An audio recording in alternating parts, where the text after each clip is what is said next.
Hello students, in the last video we have studied about the basic characteristics of carbohydrates and its types, the terms which is used in to study the basic carbohydrates.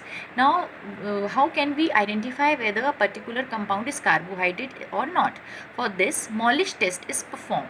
What is a Molish test? A Molish reagent is used which is 10% alcoholic solution of alpha naphthol, and it is added to aqueous solution of carbohydrate and followed by the concentrated H2SO4 from the sides of a tube. What we can found? We can found a violet ring is formed at the junction of two layers, and when the ring is formed, we can say that the given compound is carbohydrate. So basically, we perform Molish test to perform the confirmatory test of carbohydrates. Now comes proteins. What are proteins? They are high weight polymers which contains CH, that is carbon, hydrogen, nitrogen, oxygen and sulfur, as a polyamide. They are derived from alpha amino carboxylic acid monomers. Simple protein may contain 100, even thousands of amino acid units. So in living organisms, protein is very necessary, and in chemical point of view, 20 alpha amino acids occur which combine to form different protein molecules. Now what is amino acids? A simple amino acids can be represented as this structure.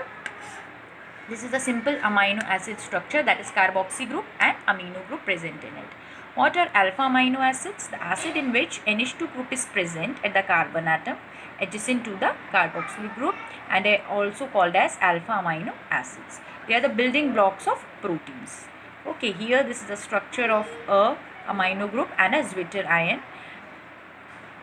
और isoelectric point क्या होता है? Due to Zwitter ion structure, alpha amino acids are high melting crystalline solids and moderately soluble in water.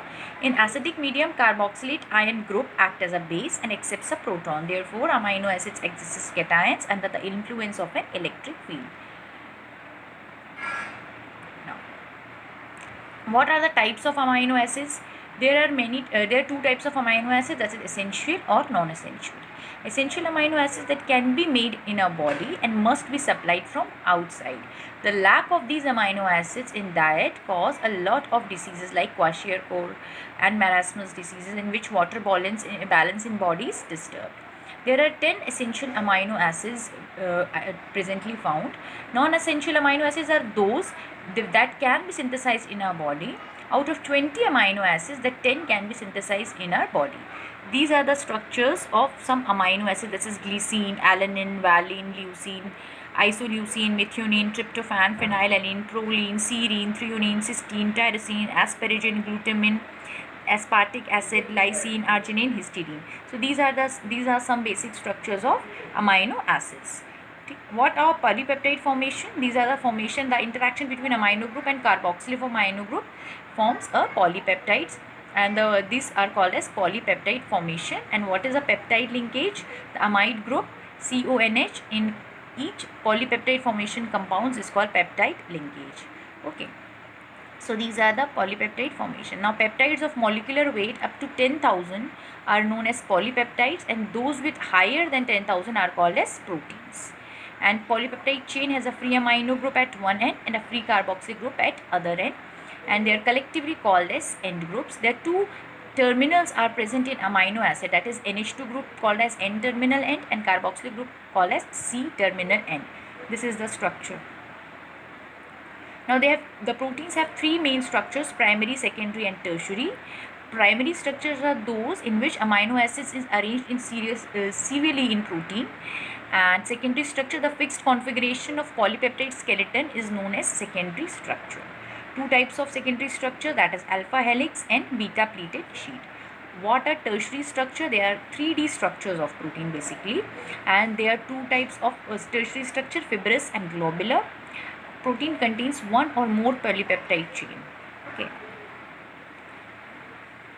Then we can see that what are the forces that stabilize protein structures? The hydrogen bonding, the anionic bonding, the hydrophobic bonding and the covalent bonding. These forces are stabilized protein structures and make them stable. How proteins can be denatured? The proteins are soluble in water, but while on heating or on treatment of mineral acids or bases, they undergo coagulation or precipitation to give fibrous protein, which are insoluble in water.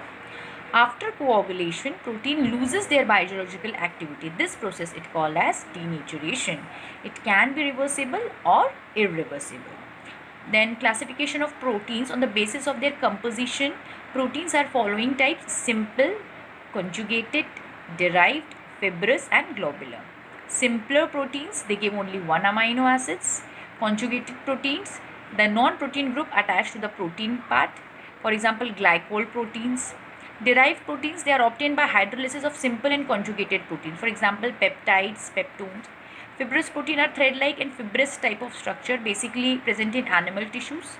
Globular proteins are folded into compact units and make up all enzymes.